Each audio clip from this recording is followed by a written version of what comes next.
Morning students.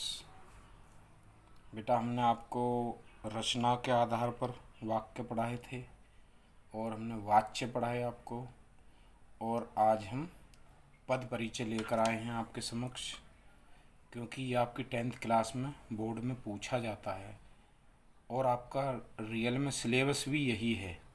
लेकिन जो मैंने 9th-10th की जो क्लास चलाई थी सामूहिक, वो आपको पता होगा तभी आप ये सब कर पाएंगे।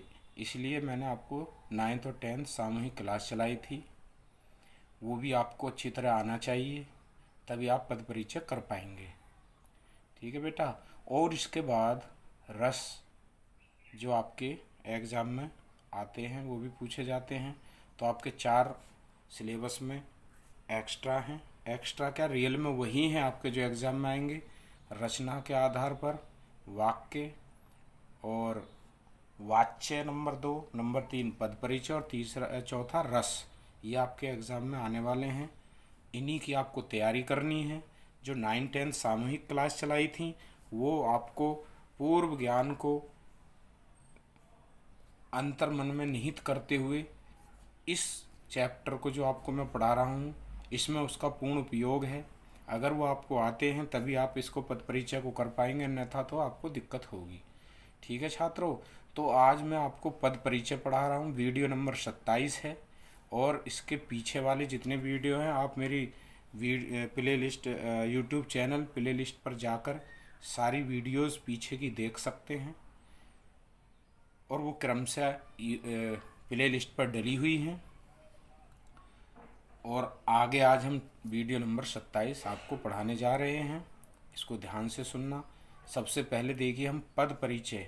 पद परिचय क्या होता है? देखिए, जिस प्रकार हम अपना परिचय देते हैं, हम कहीं जाते हैं तो हम बताते हैं कि मेरा नाम ये है, मेरे पिता का नाम ये है, मैं इस शहर का रहने वाला हूँ, मैंने इतनी पढ़ाई की है, और मेरे रिलेशन में ये हैं। तो ऐसे जो हम परिचय देते हैं वही उसी प्रकार हमें पद परिचय। अब देखिए पद क्या होता है, तो देखो मैंने यहाँ लिखा है, इसको समझना। पद परिचय क्या है, पद बताया है।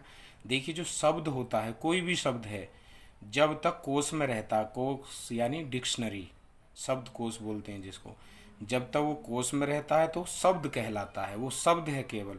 परंतु जब उसे हम वाक्य में प्रयोग करते हैं तो वह व्याकरणिक नियमों से आबद्ध हो जाता है, यानी वो उनसे जुड़ जाता है। जैसे अगर हम अकेले, हमारा कोई अस्तित्व नहीं है, लेकिन अब हम जब समाज से जुड़ते हैं, परिवार से जुड़ते हैं, तो अब हमारा क्या हो गया, हम उनसे आबद्ध हो गए, उनसे जुड़ गए, तो कहीं ना कहीं हमारे रिलेशन बन जाते हैं और हम अपना परिचय उन्हीं के आधार पर देते हैं। तो उसी प्रकार जब कोश में शब्द होता है और जब वो वाक्य में प्रयोग होता है तो वो उस वाक्य से आबद्ध हो जाता है, यानी जुड़ जाता है, और उसके जो संबंध बताए जाते हैं उसको हम कहते हैं पद परिचय करना। तब उसे क्या कहेंगे, हम उसे पद परिचय कहते हैं उसका। तो ये पद परिचय। अब ये करें पद के भेद कितने हैं, तो देखिए पद के 2 भेद होते हैं, यानी जब हम वाक्य में किसी शब्द को देखते हैं तो उसके जो भेद बनते हैं पद से, वो 2 प्रकार के होते हैं। देखिए, तो विकारी पद होता है, दूसरा होता है अविकारी पद।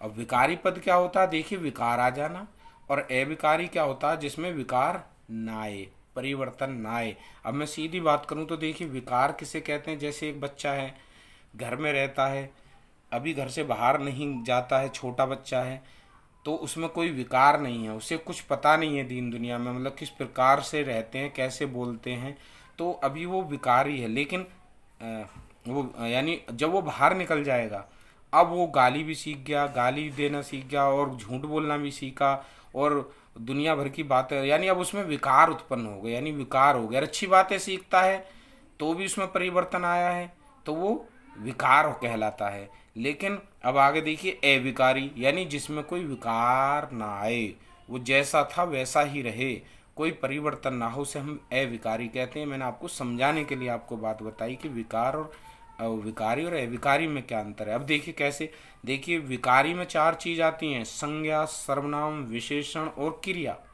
जबकि अविकारी में आती है क्रिया, विशेषण, संबंध बोधक, विस्मयादि बोधक, समुच्चय बोधक और निपात, 6 चीज। लेकिन देखिए संज्ञा, सर्वनाम, विशेषण, क्रिया, इनमें तो परिवर्तन आता है, इनमें तो विकार आता है, ये बदलते हैं, परंतु अविकारी जो होते हैं इनमें विकार नहीं आता, ये ऐसे ही प्रयोग होते हैं। जैसे मान लो मैं आपको समझाता हूँ।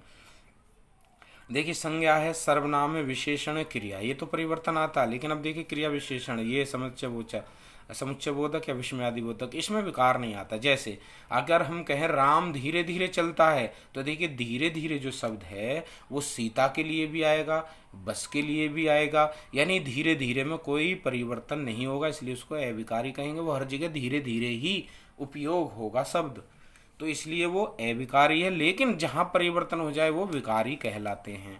निपात ऐसे शब्द होते हैं, इसलिए, क्योंकि, ज्यों त्यों, ऐसे जो शब्द हैं वो क्या कहलाते हैं? निपात कहलाते हैं। जब हम वाक्य में पढ़ेंगे तो समझ में आएंगे। देखिए अब देखिए हमने यहाँ पद परिचय किया है, यहाँ पर ये देखिए आगे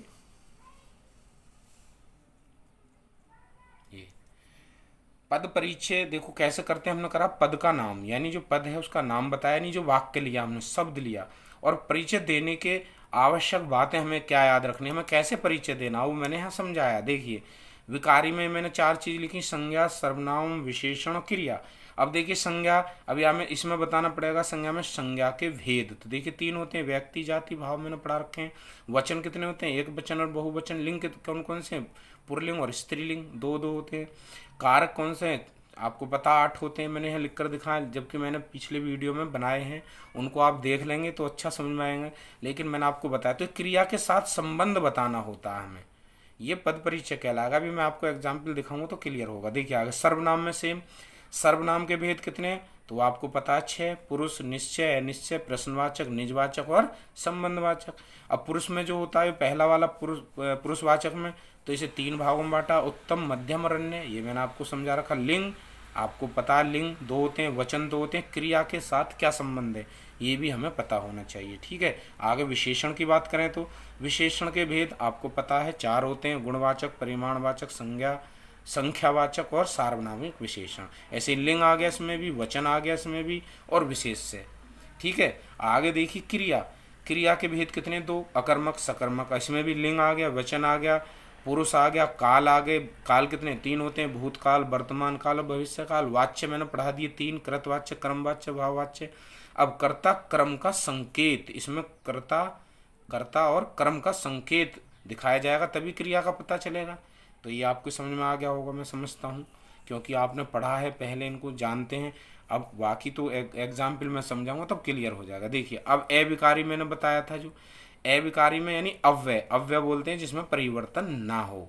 देखिए क्रिया विशेषण के भेद, जैसे काल, स्थान, रीति, परिमाणवाचक, जिस क्रिया की विशेषता बता रही हो उसका संकेत, जैसे समुच्चय, संबंध, विस्मयादि बोधक और निपात, उनका संबंध। देखिए मैंने निपात अंडरलाइन इसलिए किया है, निपात जैसे इसलिए क्योंकि, जैसे, ज्यों ही, त्यों ही, ऐसे शब्द जो आते हैं वो निपात कहलाते हैं, क्योंकि इनमें भी कोई परिवर्तन नहीं होता है, वो एक से ही प्रयोग होंगे। चाहे हम कहते हैं कि राम सीता से, राम वहाँ गए थे किस लिए? सीता से मिलने। अब उल्टा बोल दें, सीता वहाँ गई थी किससे?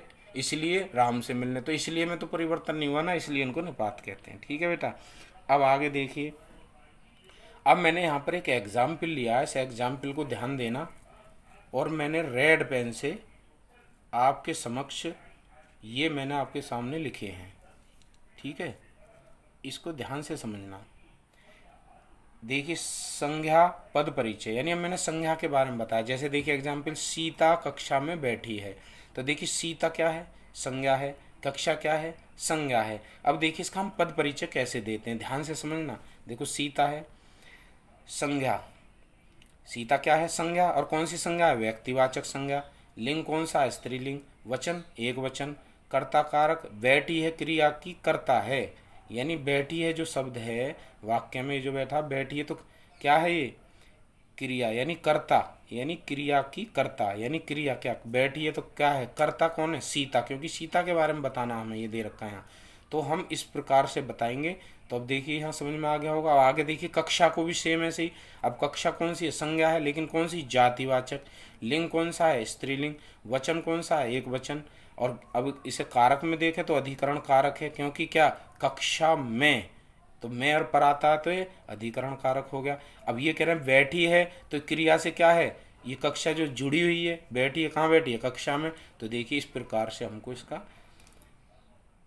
परिचय देना होता है। अब आपकी समझ में आ गई। तो संज्ञा से बता, आप देखिए सर्वनाम से पद परिचय कैसे करते हैं। मैं खाना खाकर पढ़ूंगा, तो देखिए मैंने मैं अंडरलाइन मिलेगी वहाँ आपको, जिसका पद परिचय करना है उसी का करना होता है जिसकी अंडरलाइन मिलेगी आपको। तो देखिए मैं, यानी मैं क्या है, यानी सर्वनाम हो गया ये मैं। और कौन सा है, उत्तम पुरुषवाचक सर्वनाम हो गया। और पुरलिंग है, लिंग कौन सा, पुरलिंग। वचन कौन सा है, एक वचन। कर्ता कारक है, क्योंकि मैं हूं तो मैं तो कर्ता के लिए आता, कर्ता कारक। अब यहाँ जो आ रहा है ना पढ़ूंगा, तो क्रिया का क्या है ये, यानी क्रिया क्या है, पढ़ूंगा। क्रिया कौन कर रहा है, मैं, यानी कर्ता की क्रिया है। क्रिया का क्या कहलाएगा, ये कर्ता, क्योंकि बात इसकी कर रहे हैं हम। अगर हम इसकी बात करते तब ये उल्टा बोलते, कर्ता की क्रिया कहते, लेकिन अब यहाँ क्रिया का कर्ता हो गया ये। ठीक है, आगे देखिए विशेषण पद परिचय। अब यहाँ देखिए, तो मैंने संज्ञा बताया, सर्वनाम बताया, विशेषण। पीली साड़ी धूप में सूख रही थी, तो देखिए अंडरलाइन पीली है, तो अब यहाँ देखिए पीली का हमें बताना पद परिचय क्या है, तो ये विशेषण है। कौन सा है, गुण है जी, पीला कलर है, कलर यानी पीला यानी गुण बता रहा है, तो गुणवाचक हो गया। लिंग स्त्रीलिंग, वचन एक वचन। अब यहाँ साड़ी की बात कर रहे हैं हम, तो साड़ी संज्ञा की विशेषता बता रहा है, यानी जो साड़ी है ये भी संज्ञा, तो इसकी विशेषता बता रहा है पीली। तो इस तरीके से हमें पद परिचय देना होता है, तब आपको इसके मार्क्स मिलेंगे।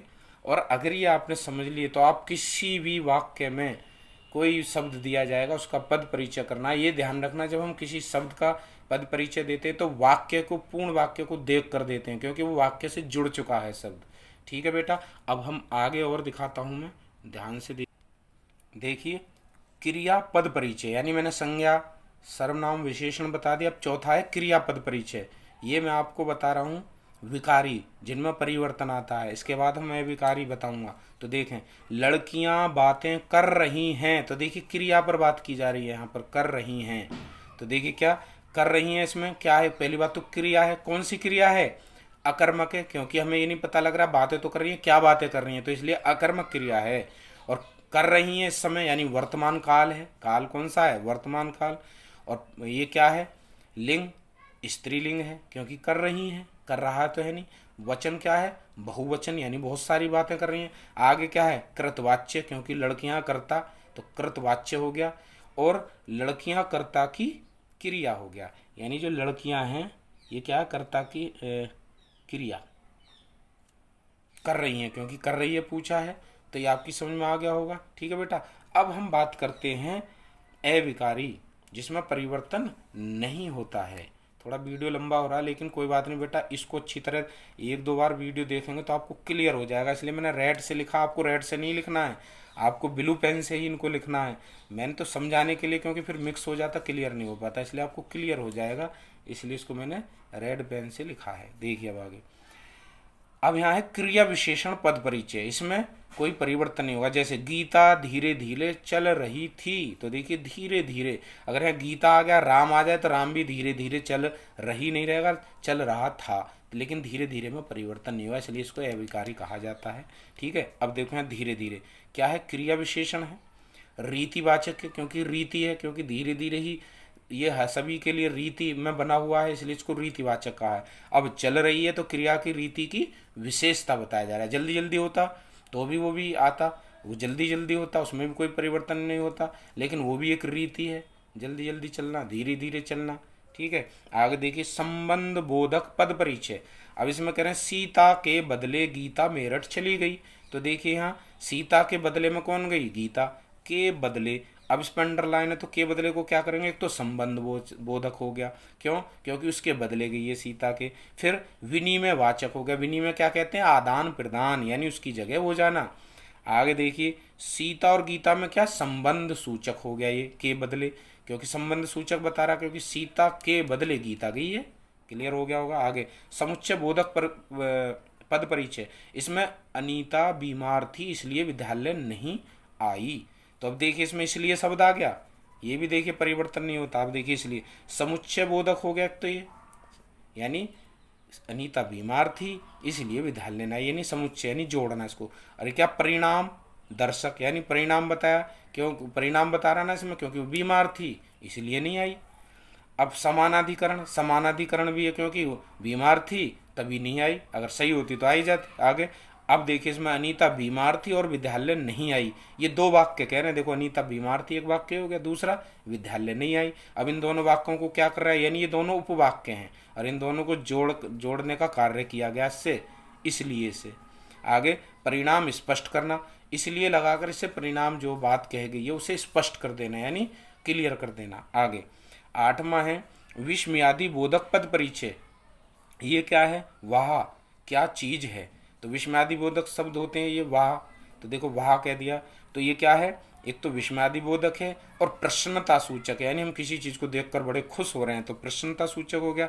और चीज की क्या की गई है, प्रशंसा सूचक पद है ये जो चीज शब्द है, तो यानी कि विस्मयादि बोधक पद परिचय, ऐसे हमें पद परिचय देना होगा। ठीक है बेटा, तो अब ये आपकी समझ में आ गए होंगे कि हमें किस प्रकार से पद परिचय करना है, और ये परीक्षा में आता ही आता है और आपकी समझ में आएगा तभी आप इसको हल कर पाएंगे। ठीक है छात्रों, वीडियो ज़्यादा लंबा हो रहा है इसलिए ज़्यादा बात ना करते हुए इस वीडियो को यहीं समाप्त करते हैं और नेक्स्ट वीडियो में आपसे फिर मुलाकात होगी।